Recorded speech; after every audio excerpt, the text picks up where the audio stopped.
നമസ്കാരം. ആനന്ദ് ഇന്റർനാഷണൽ ന്യൂസിലേക്ക് സ്വാഗതം. യുകെയിൽ ഫാമിലി ഫാം ടാക്സിൽ ഇളവ് പ്രഖ്യാപിച്ച് പ്രധാനമന്ത്രി. കർഷകർ ഇൻഹെറിറ്റൻസ് ടാക്സ് നൽകി തുടങ്ങുന്ന പരിധി 1 മില്യൺ പൗണ്ടിൽ നിന്നും 2.5 മില്യണിലേക്ക് ഉയർത്തി. ഇളവ് പ്രഖ്യാപനം കർഷകരുടെ പ്രതിഷേധങ്ങളെ തുടർന്ന് സർക്കാരിന്റെ നടപടിയെ സ്വാഗതം ചെയ്ത് നാഷണൽ ഫാർമേഴ്സ് യൂണിയൻ. ബ്രിട്ടനിൽ 5 ദിവസത്തെ പണിമുടക്ക് അവസാനിപ്പിച്ച റെസിഡന്റ് ഡോക്ടർമാർ ഹെൽത്ത് സെക്രട്ടറിയുമായി ചർച്ചയ്ക്ക് തയ്യാറായി. മുന്നോട്ട് വെച്ച ആവശ്യത്തിന്മേൽ അനുകൂല തീരുമാനമുണ്ടായില്ല എങ്കിൽ വീണ്ടും സമരം തുടങ്ങും.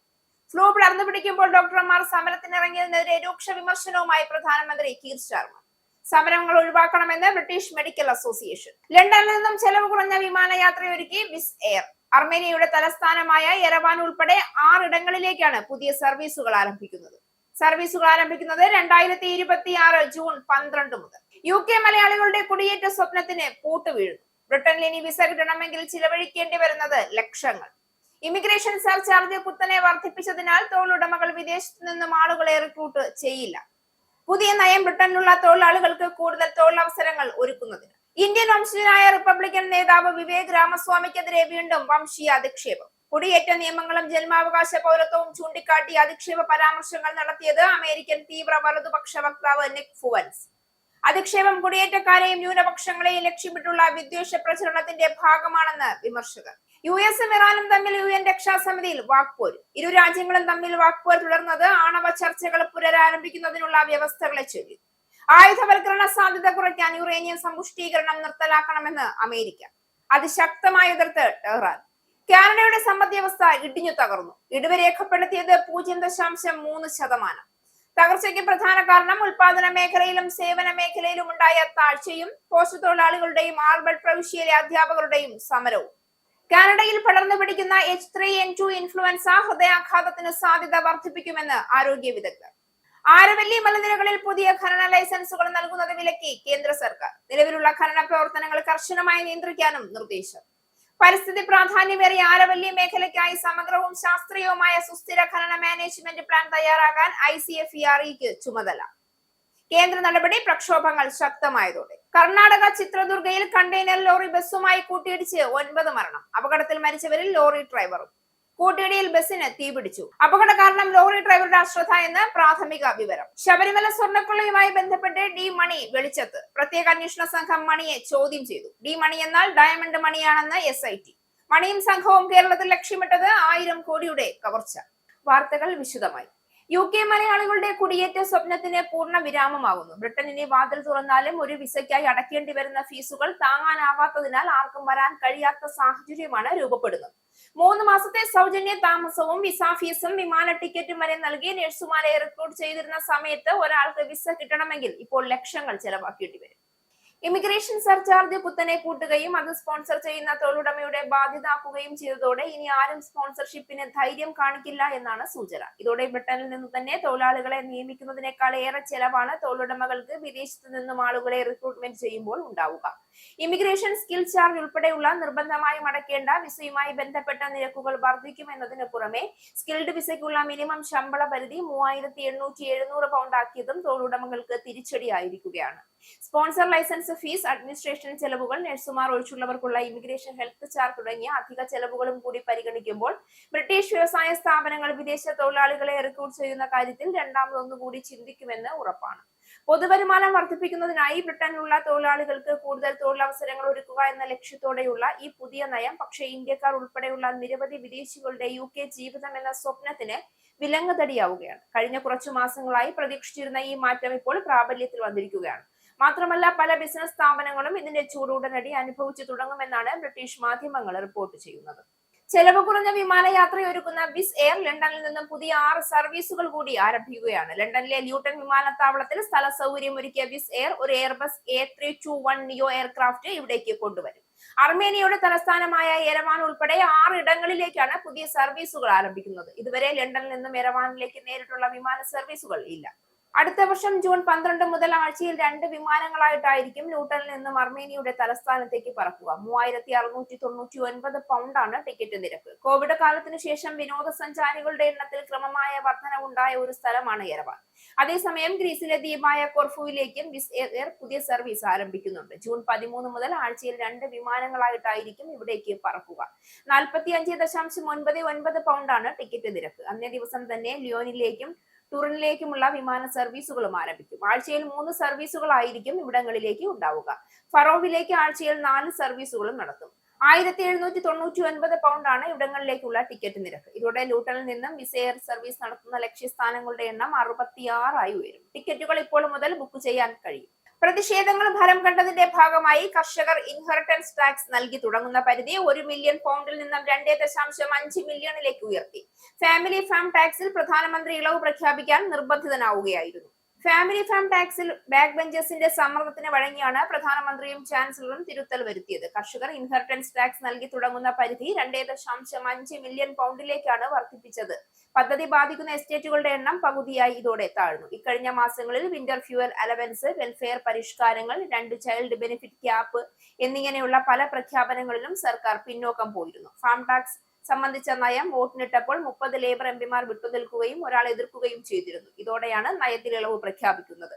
ഈ പിന്മാറ്റം സ്വാഗതം ചെയ്യുന്നതായി നാഷണൽ ഫാർമേഴ്സ് യൂണിയൻ വ്യക്തമാക്കി. 5 ദിവസത്തെ പണിമുടക്ക് അവസാനിപ്പിച്ച റെസിഡന്റ് ഡോക്ടർമാർ ഹെൽത്ത് സെക്രട്ടറിയുമായി ചർച്ചയ്ക്ക് സന്നദ്ധത അറിയിച്ചു. എന്നാൽ തങ്ങളുടെ ആവശ്യത്തിന്മേൽ അനുകൂല തീരുമാനമെന്ന നിബന്ധന അവർ മുന്നോട്ട് വയ്ക്കുന്നുണ്ട്.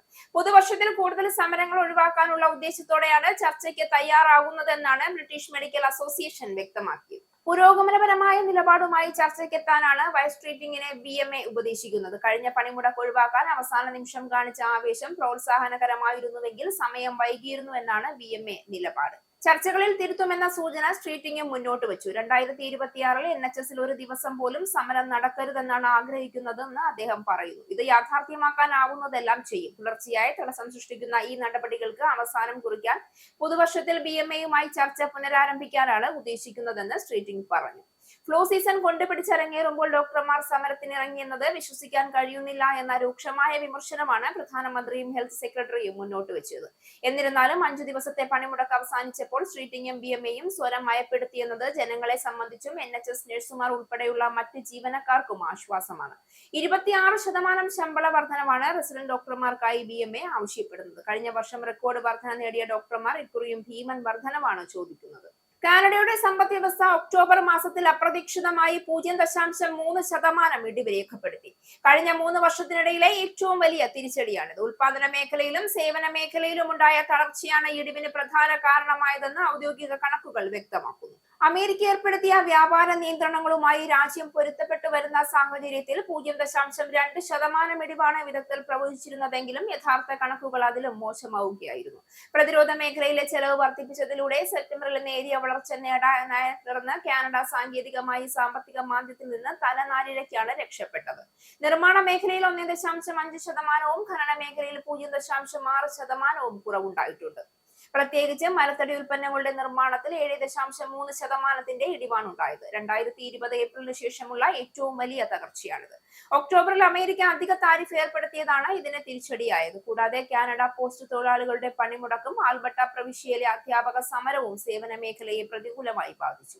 എങ്കിലും നവംബർ മാസത്തിൽ സമ്പദ് വ്യവസ്ഥ 0.1% വളർച്ചയോടെ തിരിച്ചുവരവ് നടത്തുമെന്നാണ് സ്റ്റാറ്റിസ്റ്റിക്സ് കാനഡയുടെ വിലയിരുത്തൽ. കാനഡയിൽ പടർന്നു പിടിക്കുന്ന H3N2 ഇൻഫ്ലുവൻസ ഹൃദയാഘാതത്തിനുള്ള സാധ്യത വർദ്ധിപ്പിക്കുമെന്ന് ആരോഗ്യ വിദഗ്ധർ മുന്നറിയിപ്പ് നൽകുന്നു. ശരീരത്തിൽ ഉണ്ടാകുന്ന വൈറൽ ഇൻഫെക്ഷനുകൾ രക്തം കട്ടപിടിക്കാനുള്ള പ്രവണത വർദ്ധിപ്പിക്കുകയും ധമനികളിൽ വീക്കമുണ്ടാക്കുകയും ചെയ്യുന്നു. പനി ബാധിച്ചതിനെ തുടർന്നുള്ള ആഴ്ചകളിൽ ഇത് പക്ഷാഘാതത്തിനോ ഹൃദയാഘാതത്തിനോ കാരണമായേക്കാം. ലബോറട്ടറി പരിശോധനയിലൂടെ ഇൻഫ്ലുവൻസ സ്ഥിരീകരിച്ചവർക്ക് 1 മാസത്തിനുള്ളിൽ ഹൃദയാഘാതത്തിന് 4 ഇരട്ടിയും പക്ഷാഘാതത്തിന് 5 ഇരട്ടിയും സാധ്യത കൂടുതലാണ് എന്ന് പഠനങ്ങൾ വ്യക്തമാക്കുന്നു. പനി പടരുന്നതിനോടൊപ്പം കാനഡയിലെ ശൈത്യകാലത്ത് മഞ്ഞ് നീക്കം ചെയ്യുന്നതും ഹൃദയാഘാത സാധ്യത വർദ്ധിപ്പിക്കുന്ന മറ്റൊരു ഘടകമാണ്. കൊടും തണുപ്പിൽ കഠിനമായ ശാരീരിക അധ്വാനം ചെയ്യുന്നത് ഹൃദയത്തിന് വലിയ ആയാസം ഉണ്ടാക്കുമെന്ന് ടൊറന്റോ സർവകലാശാലയിലെ പ്രൊഫസർ ഡോക്ടർ ഫഹദ് റസാഖ് പറഞ്ഞു. COVID-19 ബാധിച്ചവരിലും സമാനമായ രീതിയിൽ ഹൃദയാഘാത സാധ്യത കൂടുതലാണ് എന്ന് കണ്ടെത്തിയിട്ടുണ്ട്. എന്നാൽ ശ്വാസകോശ സംബന്ധമായ അസുഖങ്ങളെ ഗൗരവമായി കാണണമെന്നും ആവശ്യമായ മുൻകരുതലുകൾ എടുക്കണമെന്നും ഡോക്ടർമാർ നിർദ്ദേശിക്കുന്നു. അമേരിക്കൻ തീവ്ര വലതുപക്ഷ വക്താവായ നിക് ഫ്ലുവൻസ് ഇന്ത്യൻ വംശജനായ റിപ്പബ്ലിക് നേതാവ് വിവേക് രാമസ്വാമിക്കെതിരെ വീണ്ടും വംശീയ അധിക്ഷേപം നടത്തി. അമേരിക്കൻ കൺസർവേറ്റീവ് സമ്മേളനമായ ആംഫെസ്റ്റിൽ രാമസ്വാമി നടത്തിയ പ്രസംഗത്തെ തുടർന്നാണ് ഫ്ലുവൻസിന്റെ വിദ്വേഷ പരാമർശങ്ങൾ. അമേരിക്കൻ പൗരത്വവും തിരിച്ചറിയൽ വംശ പരമ്പരയിലല്ല, മൂല്യങ്ങളിലും ആശയങ്ങളിലുമാണെന്ന് രാമസ്വാമി പ്രസംഗത്തിൽ വ്യക്തമാക്കിയിരുന്നു. ഇതിന് മറുപടിയായാണ് ഫ്ലുവൻസ് ഇത് നിന്റെ നാടല്ല, ഇന്ത്യയിലേക്ക് മടങ്ങിപ്പോകണമെന്ന തരത്തിലുള്ള വാക്കുകൾ ഉപയോഗിച്ച് ആക്രമണം നടത്തിയത്. രാമസ്വാമി അമേരിക്കൻ സംസ്കാരത്തിൽ ലയിച്ചിട്ടില്ല എന്നും ഇന്ത്യൻ വംശീയ തിരിച്ചറിയൽ തന്നെയാണ് അദ്ദേഹം പിന്തുടരുന്നതെന്നും ആരോപിച്ച ഫ്ലുവൻസ് കുടിയേറ്റ നിയമങ്ങളും ജന്മാവകാശ പൗരത്വവും ചൂണ്ടിക്കാട്ടി അധിക്ഷേപ പരാമർശങ്ങൾ തുടർന്നു. അമേരിക്കൻ സമൂഹത്തിലെ വെളുത്ത വർഗ്ഗക്കാർക്ക് തുല്യമായി താൻ അമേരിക്കക്കാരനാണെന്ന് പറയാനുള്ള അവകാശം രാമസ്വാമിക്ക് ഇല്ല എന്ന് പറഞ്ഞ ഫ്ലുവൻസ് ഒഹായോ ഗവർണർ സ്ഥാനത്തേക്കുള്ള അദ്ദേഹത്തിന്റെ ആഗ്രഹത്തെയും ചോദ്യം ചെയ്തു. വിവാദപരമായ വംശീയ പരാമർശങ്ങൾക്കായി മുൻപും വിമർശനം നേരിട്ടുള്ള ഫ്ലുവൻസിന്റെ ഈ പ്രസ്താവനകൾക്കെതിരെ സാമൂഹിക മാധ്യമങ്ങളിൽ കടുത്ത പ്രതിഷേധമാണ് ഉയരുന്നത്. കുടിയേറ്റക്കാരെയും ന്യൂനപക്ഷങ്ങളെയും ലക്ഷ്യമിട്ടുള്ള വിദ്വേഷ പ്രചരണത്തിന്റെ ഭാഗമാണിതെന്ന് വിമർശകർ ചൂണ്ടിക്കാണിക്കുന്നു. അതേസമയം അമേരിക്കൻ രാഷ്ട്രീയത്തിൽ വർഗീയതയും വംശീയതയും വീണ്ടും തല ഉയർത്തുന്നുവെന്ന ആശങ്കയും ഈ സംഭവത്തിലൂടെ ശക്തമാവുകയാണ്. അനധികൃതമായി അമേരിക്കയിൽ താമസിച്ച് കൊമേഴ്സ്യൽ ട്രക്കുകൾ ഓടിച്ചിരുന്ന 30 ഇന്ത്യൻ പൗരന്മാരടക്കം 49 പേരെ US ബോർഡർ പെട്രോൾ അറസ്റ്റ് ചെയ്തു. കാലിഫോർണിയയിലെ എൽ സെൻട്രൽ സെക്ടറിലുണ്ടായ പരിശോധനകളിലും വിവിധ ഏജൻസികൾ ചേർന്നുള്ള ഓപ്പറേഷനുകളിലുമാണ് ഇവരെ പിടികൂടിയതെന്ന് US customs and border protection അറിയിച്ചു. നവംബർ 23 മുതൽ ഡിസംബർ 12 വരെ നടന്ന പരിശോധനകളിൽ ഇന്റർസ്റ്റേറ്റുകളിലൂടെയും കുടിയേറ്റ പരിശോധനാ കേന്ദ്രങ്ങളിലൂടെയും സെമി ട്രക്കുകൾ ഓടിച്ചിരുന്ന 42 അനധികൃത കുടിയേറ്റക്കാരെയാണ് പിടികൂടിയത്. ഇവരിൽ 30 പേർ ഇന്ത്യയിൽ നിന്നുള്ളവരാണ്. 2 പേർ എൽ സാൽവഡോറിൽ നിന്നുള്ളവരും മറ്റു ചിലർ China, Eritrea, Haiti, Honduras, Mexico, Russia, Somalia, Turkey, Ukraine തുടങ്ങിയ രാജ്യങ്ങളിൽ നിന്നുള്ളവരുമാണ്. അറസ്റ്റിലായവരിൽ 31 പേർക്ക് കാലിഫോർണിയ നൽകിയ കൊമേഴ്സ്യൽ ഡ്രൈവർ ലൈസൻസുകൾ ഉണ്ടായിരുന്നു. Florida, Illinois, Indiana, Ohio, Maryland, Minnesota, New Jersey, New York, Pennsylvania, Washington സംസ്ഥാനങ്ങൾ നൽകിയ ലൈസൻസുകളും ചേർക്കുണ്ട് എന്ന് CBP വ്യക്തമാക്കി. ഡിസംബർ 10, 11 തീയതികളിൽ US ഇമിഗ്രേഷൻ ആൻഡ് കസ്റ്റംസ് എൻഫോഴ്സ്മെന്റിന്റെ ഹോംലാൻഡ് സെക്യൂരിറ്റി ഇൻവെസ്റ്റിഗേഷൻസ് വിഭാഗം നയിച്ച ഓപ്പറേഷൻ ഹൈവേ സെന്റിനൽ എന്ന സംയുക്ത പരിശോധനയിലും കൂടുതൽ അറസ്റ്റുകൾ നടന്നു. ഒന്റാറിയോ, ഫൊണ്ടാന നഗരങ്ങളിലായി നടന്ന ഈ 2 ദിവസത്തെ പരിശോധനയിൽ അനധികൃതമായി കൊമേഴ്സ്യൽ ലൈസൻസുകൾ കൈവശം വെച്ച് ട്രക്കുകൾ ഓടിച്ചിരുന്ന 45 പേരെയാണ് പിടികൂടിയത്.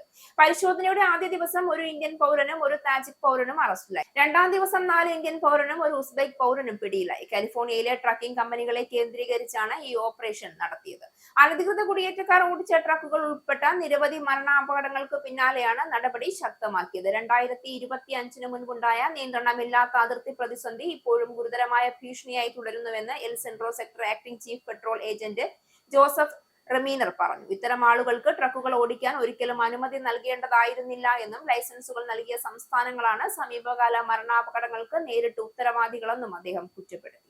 ആണവ ചർച്ചകൾ പുനരാരംഭിക്കുന്നതിനുള്ള വ്യവസ്ഥകളെ ചൊല്ലി US-ഉം ഇറാനും തമ്മിൽ UN രക്ഷാസമിതിയിൽ വാക്പോര്.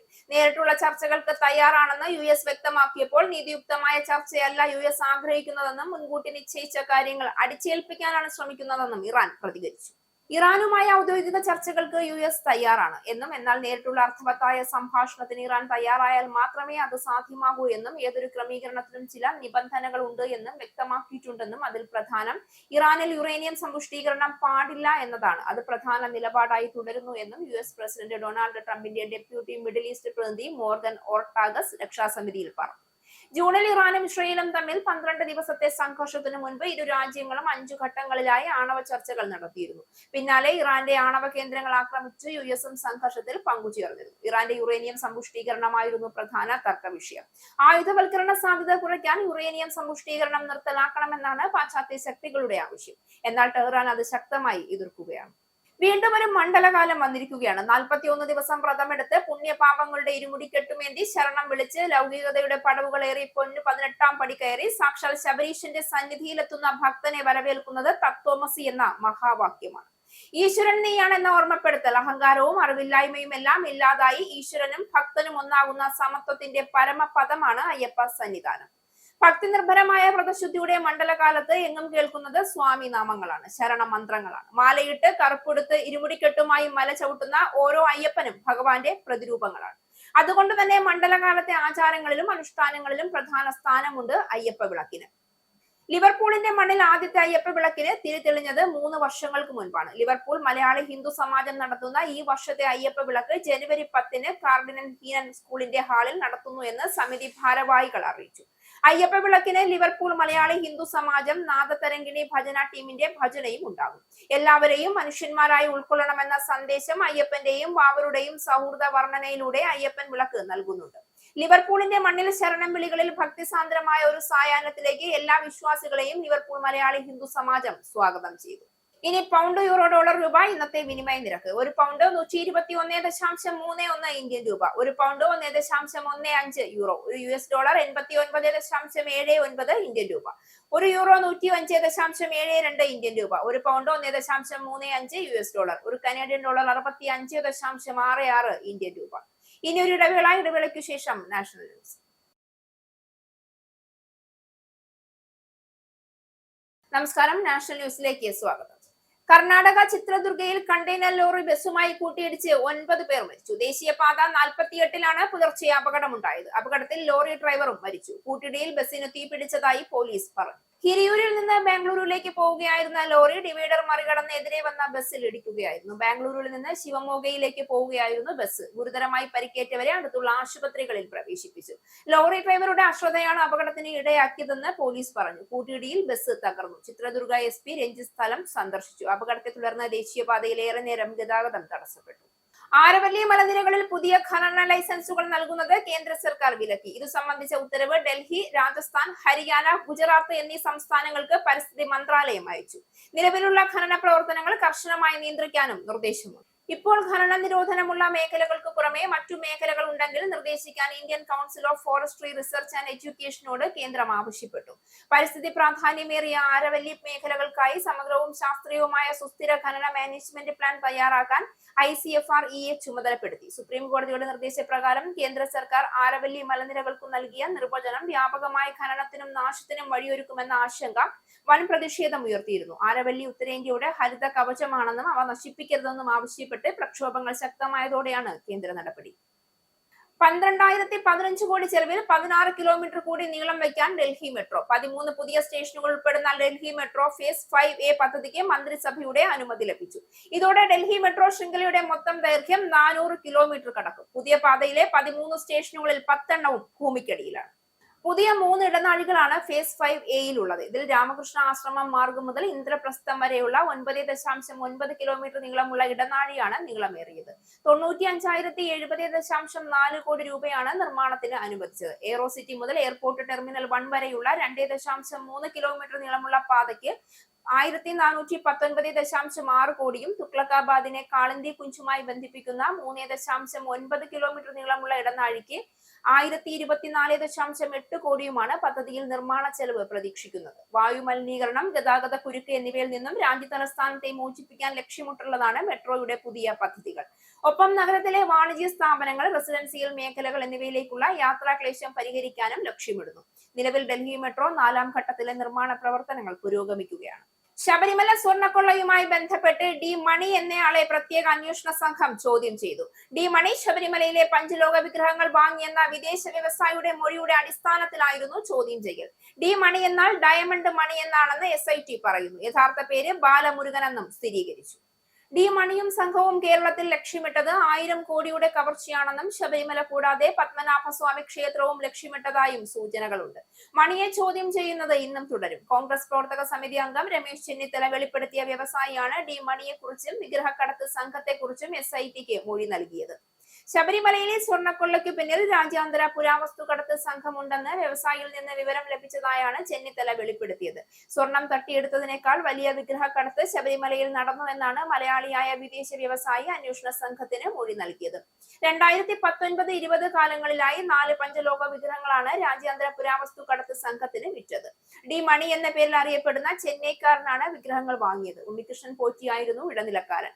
വിഗ്രഹങ്ങൾ കൊടുക്കാൻ നേതൃത്വം നൽകിയത് ശബരിമലയുടെ ഭരണ ചുമതലയുള്ള ഒരു ഉന്നതനാണെന്നും മൊഴിയിലുണ്ട്. 2020 ഒക്ടോബർ 26-ന് തിരുവനന്തപുരത്ത് വെച്ചാണ് വിഗ്രഹക്കടത്തിനുള്ള പണം കൈമാറിയത്.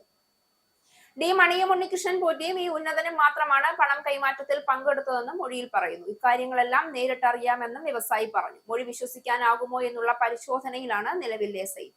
മുന്നണി മര്യാദകൾ പാലിക്കാതെ കോൺഗ്രസ് ഏകപക്ഷീയമായി Kochi corporation mayor, deputy mayor പദവികൾ പ്രഖ്യാപിച്ചെന്നാരോപിച്ച് മുസ്ലിം ലീഗ് ഉയർത്തിയ പ്രതിഷേധത്തിന് അവസാനം. UDF ഘടകകക്ഷിയുടെ സമ്മർദ്ദത്തിന് വഴങ്ങി ഒരു വർഷം ഡെപ്യൂട്ടി മേയർ പദവി ലീഗിന് നൽകാൻ തീരുമാനമായി. ഇതോടെ ലീഗ് കൗൺസിലർ TK അഷ്റഫ് ഒരു വർഷം ഡെപ്യൂട്ടി മേയറാവും. കലൂർ നോർത്തിൽ നിന്ന് വിജയിച്ച കൗൺസിലറാണ് അഷ്റഫ്. നിലവിൽ ദീപക് ജോയിയെ ആദ്യ ടൈമിലും KVP കൃഷ്ണകുമാറിനെ രണ്ടാം ടൈമിലും കോൺഗ്രസ് ഡെപ്യൂട്ടി മേയറുമായി പ്രഖ്യാപിച്ചിരുന്നു. മേയർ പദവിയിൽ VK മിനിമോളും ഷൈനി മാത്യുവും 2.5 വർഷം വീതം ഭരിക്കട്ടെ എന്ന തീരുമാനത്തിന് അനുസൃതമായിരുന്നു ഇതും. എന്നാൽ ഡെപ്യൂട്ടി മേയർ പദവി കാര്യത്തിൽ ചർച്ച നടത്തി തീരുമാനിക്കുമെന്ന ധാരണ കോൺഗ്രസ് അട്ടിമറിച്ചു എന്ന് ലീഗ് പരസ്യമായി ആരോപിച്ചിരുന്നു. ചൊവ്വാഴ്ച വൈകിട്ട് UDF യോഗം ചേർന്ന ഇക്കാര്യത്തിൽ തീരുമാനമെടുക്കാമെന്നായിരുന്നു ധാരണ. എങ്കിലും അതിനു മുന്നേ തന്നെ DCC അധ്യക്ഷൻ മുഹമ്മദ് ഷിയാസ് ഭാരവാഹികളെ പ്രഖ്യാപിച്ചതാണ് ലീഗിനെ ചൊടിപ്പിച്ചത് എന്നാണ് വിവരം. തുടർന്ന് വിഷയം ഇരു പാർട്ടികളുടെയും സംസ്ഥാന നേതൃത്വങ്ങൾ ഏറ്റെടുക്കുകയും ഒടുവിൽ സമവായത്തിലെത്തുകയുമായിരുന്നു. ഇതനുസരിച്ച് ദീപക് ജോയിക്ക് അനുവദിക്കപ്പെട്ട 2.5 വർഷം 2 വർഷമായി കുറയും. തുടർന്ന് ഒരു വർഷം അഷ്റഫ് ഡെപ്യൂട്ടി മേയറാകും. ഇതിനുശേഷമുള്ള 2 വർഷം കൃഷ്ണകുമാർ ഡെപ്യൂട്ടി മേയറാകുന്ന വിധത്തിലാണ് നിലവിൽ കരാർ രൂപപ്പെട്ടിട്ടുള്ളതെന്നാണ് വിശ്വസനീയ വൃത്തങ്ങൾ പറയുന്നത്. മദ്യലഹരിയിൽ വാഹനമോടിച്ചെത്തിയ സീരിയൽ നടൻ സിദ്ധാർത്ഥ് പ്രഭു വഴിയാത്രക്കാരനെ ഇടിച്ചിട്ടു. ചോദ്യം ചെയ്ത നാട്ടുകാരെയും തടയാനെത്തിയ പോലീസിനെയും ആക്രമിച്ച ഇയാളെ ഒടുവിൽ ചിങ്ങവനം പോലീസ് ബലം പ്രയോഗിച്ച് കസ്റ്റഡിയിലെടുത്തു. ഇന്നലെ രാത്രി MC റോഡിൽ നാട്ടകം ഗവൺമെന്റ് കോളേജിന് സമീപത്താണ് സംഭവം. കോട്ടയം ഭാഗത്തു നിന്നെത്തിയ സിദ്ധാർത്ഥ് ഓടിച്ച കാറ് നിയന്ത്രണം വിട്ട് ലോട്ടറി വിൽപ്പനക്കാരനായ കാൽനട യാത്രക്കാരനെ ഇടിക്കുകയായിരുന്നു. ഇദ്ദേഹം ജനറൽ ആശുപത്രിയിലും തുടർന്ന് മെഡിക്കൽ കോളേജ് ആശുപത്രിയിലും ചികിത്സ തേടി. നാട്ടുകാർ രക്ഷാപ്രവർത്തനം നടത്തുന്നതിനിടെ സിദ്ധാർത്ഥുമായി വാക്കുതർക്കമുണ്ടായി. നാട്ടുകാരെ അസഭ്യം പറഞ്ഞതോടെ കയ്യാങ്കളിയായി. വൈദ്യ പരിശോധനയ്ക്ക് ഇദ്ദേഹത്തെ വിധേയനാക്കി. വർഷങ്ങൾക്കു ശേഷം വിജയ് ഹസാരെ ട്രോഫി ടൂർണമെന്റിൽ കളിച്ചിരിക്കുകയാണ് ഇന്ത്യൻ താരങ്ങളായ രോഹിത് ശർമ്മയും വിരാട് കോഹ്ലിയും. തിരിച്ചുവരവിൽ സെഞ്ചുറിയുമായി തങ്ങളുടെ ടീമുകളെ വിജയത്തിലെത്തിക്കാനും ഇരുവർക്കുമായി. കോഹ്ലിയും രോഹിത്തും സമീപകാലത്തെ ഫോം തുടർന്നതോടെ ആരാധകരുടെ ട്രോളുകൾ ഏറ്റുവാങ്ങുന്നത് ഇന്ത്യൻ പരിശീലകൻ ഗൗതം ഗംഭീറാണ്. 7 വർഷത്തിനു ശേഷം ടൂർണമെന്റിൽ കളിച്ച രോഹിത് 94 പന്തിൽ നിന്ന് 155 റൺസ് എടുത്തിരുന്നു. ഹിറ്റ്മാന്റെ ഇന്നിംഗ്സിന്റെ മികവിൽ എലൈറ്റ് ഗ്രൂപ്പ് C മത്സരത്തിന് മുംബൈ സിക്കിമിനെ 8 വിക്കറ്റിന് കീഴടക്കി. 2010-11 സീസണിന് ശേഷം ആദ്യമായി വിജയ് ഹസാരയിൽ കളിച്ച കോഹ്ലി ആന്ധ്രാപ്രദേശിനെ ഡൽഹിക്കായി 101 പന്തിൽ നിന്ന് 131 റൺസ് എടുത്ത് ടീമിനെ വിജയത്തിലെത്തിച്ചു. പ്രധാന വാർത്തകൾ ഒരിക്കൽ കൂടി. UK-യിൽ ഫാമിലി ഫാം ടാക്സിൽ ഇളവ് പ്രഖ്യാപിച്ച് പ്രധാനമന്ത്രി. കർഷകർ ഇൻഹെറിറ്റൻസ് ടാക്സ് നൽകി തുടങ്ങുന്ന പരിധി 1 മില്യൺ പൗണ്ടിൽ നിന്നും 2.5 മില്യണിലേക്ക് ഉയർത്തി. ഇളവ് പ്രഖ്യാപനം കർഷകരുടെ പ്രതിഷേധങ്ങളെ തുടർന്ന് സർക്കാരിന്റെ നടപടിയെ സ്വാഗതം ചെയ്ത് നാഷണൽ ഫാർമേഴ്സ് യൂണിയൻ. ബ്രിട്ടനിൽ 5 ദിവസത്തെ പണിമുടക്ക് അവസാനിപ്പിച്ച റെസിഡന്റ് ഡോക്ടർമാർ ഹെൽത്ത് സെക്രട്ടറിയുമായി ചർച്ചയ്ക്ക് തയ്യാറായി. മുന്നോട്ട് വെച്ച ആവശ്യത്തിന്മേൽ അനുകൂല തീരുമാനമുണ്ടായില്ല എങ്കിൽ വീണ്ടും സമരം തുടങ്ങും. ഫ്ലൂ പടർന്നു പിടിക്കുമ്പോൾ ഡോക്ടർമാർ സമരത്തിനിറങ്ങിയതിനെതിരെ രൂക്ഷ വിമർശനവുമായി പ്രധാനമന്ത്രി കീർ സ്റ്റാർമർ. സമരങ്ങൾ ഒഴിവാക്കണമെന്ന് ബ്രിട്ടീഷ് മെഡിക്കൽ അസോസിയേഷൻ. ലണ്ടനിൽ നിന്നും ചെലവ് കുറഞ്ഞ വിമാനയാത്രയൊരുക്കി വിസ് എയർ. അർമേനിയയുടെ തലസ്ഥാനമായ യെരവാൻ ഉൾപ്പെടെ 6 ഇടങ്ങളിലേക്കാണ് പുതിയ സർവീസുകൾ ആരംഭിക്കുന്നത്. 2026 ജൂൺ 12 മുതൽ. UK മലയാളികളുടെ കുടിയേറ്റ സ്വപ്നത്തിന് പൂട്ട് വീഴുന്നു. ബ്രിട്ടനിൽ ഇനി വിസ കിട്ടണമെങ്കിൽ ചിലവഴിക്കേണ്ടി വരുന്നത് ലക്ഷങ്ങൾ. ഇമിഗ്രേഷൻ സർചാർജ് കുത്തനെ വർദ്ധിപ്പിച്ചതിനാൽ തൊഴിലുടമകൾ വിദേശത്തു നിന്നും ആളുകളെ റിക്രൂട്ട് ചെയ്യില്ല. പുതിയ നയം ബ്രിട്ടനിലുള്ള തൊഴിലാളികൾക്ക് കൂടുതൽ തൊഴിലവസരങ്ങൾ ഒരുക്കുന്നതിന്. ഇന്ത്യൻ വംശജനായ റിപ്പബ്ലിക്കൻ നേതാവ് വിവേക് രാമസ്വാമിക്കെതിരെ വീണ്ടും വംശീയ അധിക്ഷേപം. കുടിയേറ്റ നിയമങ്ങളും ജന്മാവകാശ പൗരത്വവും ചൂണ്ടിക്കാട്ടി അധിക്ഷേപ പരാമർശങ്ങൾ നടത്തിയത് അമേരിക്കൻ തീവ്ര വലതുപക്ഷ വക്താവ് നിക് ഫുവൻസ്. അധിക്ഷേപം കുടിയേറ്റക്കാരെയും ന്യൂനപക്ഷങ്ങളെയും ലക്ഷ്യമിട്ടുള്ള വിദ്വേഷ പ്രചരണത്തിന്റെ ഭാഗമാണെന്ന് വിമർശകർ. US-ഉം ഇറാനും തമ്മിൽ UN രക്ഷാസമിതിയിൽ വാക്പോര്. ഇരു രാജ്യങ്ങളും തമ്മിൽ വാക്പോര് തുടർന്നത് ആണവ ചർച്ചകൾ പുനരാരംഭിക്കുന്നതിനുള്ള വ്യവസ്ഥകളെ ചൊല്ലി. ആയുധവൽക്കരണ സാധ്യത കുറയ്ക്കാൻ യുറേനിയം സമ്പുഷ്ടീകരണം നിർത്തലാക്കണമെന്ന് അമേരിക്ക. അതിശക്തമായി എതിർത്ത് ടെഹ്റാൻ. കാനഡയുടെ സമ്പദ് വ്യവസ്ഥ ഇടിഞ്ഞു തകർന്നു. ഇടിവ് രേഖപ്പെടുത്തിയത് 0.3%. തകർച്ചയ്ക്ക് പ്രധാന കാരണം ഉൽപാദന മേഖലയിലും സേവന മേഖലയിലും ഉണ്ടായ താഴ്ചയും പോസ്റ്റ് തൊഴിലാളികളുടെയും ആൽബർട്ട് പ്രവിശ്യയിലെ അധ്യാപകരുടെയും സമരവും. കാനഡയിൽ പടർന്നു പിടിക്കുന്ന H3N2 ഇൻഫ്ലുവൻസ ഹൃദയാഘാതത്തിന് സാധ്യത വർദ്ധിപ്പിക്കുമെന്ന് ആരോഗ്യ വിദഗ്ധർ. ആരവല്ലി മലനിരകളിൽ പുതിയ ഖനന ലൈസൻസുകൾ നൽകുന്നത് വിലക്കി കേന്ദ്ര സർക്കാർ. നിലവിലുള്ള ഖനന പ്രവർത്തനങ്ങൾ കർശനമായി നിയന്ത്രിക്കാനും നിർദ്ദേശം. പരിസ്ഥിതി പ്രാധാന്യമേറിയ ആരവല്ലി മേഖലയ്ക്കായി സമഗ്രവും ശാസ്ത്രീയവുമായ സുസ്ഥിര ഖനന മാനേജ്മെന്റ് പ്ലാൻ തയ്യാറാക്കാൻ ICFEREക്ക് ചുമതല. കേന്ദ്ര നടപടി പ്രക്ഷോഭങ്ങൾ ശക്തമായതോടെ. കർണാടക ചിത്രദുർഗയിൽ കണ്ടെയ്നർ ലോറി ബസ്സുമായി കൂട്ടിയിടിച്ച് 9 മരണം. അപകടത്തിൽ മരിച്ചവരിൽ ലോറി ഡ്രൈവറും. കൂട്ടിയിടിയിൽ ബസിന് തീപിടിച്ചു. അപകട കാരണം ലോറി ഡ്രൈവറുടെ അശ്രദ്ധ എന്ന് പ്രാഥമിക വിവരം. ശബരിമല സ്വർണ്ണക്കൊള്ളയുമായി ബന്ധപ്പെട്ട് ഡി മണി വെളിച്ചത്ത്. പ്രത്യേക അന്വേഷണ സംഘം മണിയെ ചോദ്യം ചെയ്തു. ഡി മണി എന്നാൽ ഡയമണ്ട് മണിയാണെന്ന് SIT. മണിയും സംഘവും കേരളത്തിൽ ലക്ഷ്യമിട്ടത് 1000 കോടിയുടെ കവർച്ച. ഈ ന്യൂസ് ബുള്ളറ്റിൻ അവസാനിച്ചു. ഈ ബുള്ളറ്റിൻ ഇവിടെ സമാപിക്കുന്നു. നന്ദി, നമസ്കാരം.